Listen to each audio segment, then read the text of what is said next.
Татарстан экология һәм табигый ресурслар министрлыгында шатлыклы статистиканы китерделәр. Соңгы 30 елда әйләнә тирә мөхиткә зарарлы матдәләр чыгару 21%-ка кимәгән.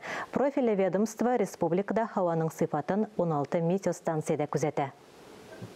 Экология министрлыгының шит кешеләре өчен һәр чак ябык метеостанциясе ишекләрен ачты. Монда барысы да автоматлаштырылган. Шунысы сөендерә. Соңгы елларда башкалада зарарлы матдәләрнең җитди артуы күзәтелми.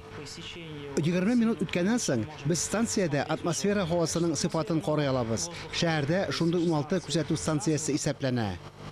16 стационар, 6 күчмә станциядә экологлар һаваның чисталыгын тикшерә. Шундый метеостанцияләр зур сәнәгать предприятиеләре янында да бар. Соңгы 30 елда барлык датчикларда һава чисталыгының уңай динамикасын теркәп бара. Уменьшение выбросов на 21,4%. Это говорит о том, что наша экономика... Һавада зарарлы матдәләр 21%-ка кимегән. Бу икътисадның экологик чисталыгы турында сөйли. Сәнәгать предприятиеләре экологияны саклауга зур игътибар итә. Шималны куллану арта бара бит. 30 ел элек 45 мең тоннадан артык күмер яндырсак, хәзер ул 240 мең тоннага җитә. Экологлар һаваның чисталыгын юхиди хезмәткәрләре белән бергә күзәтә. Ел саен 11 меңләп автомобильне тикшерәләр.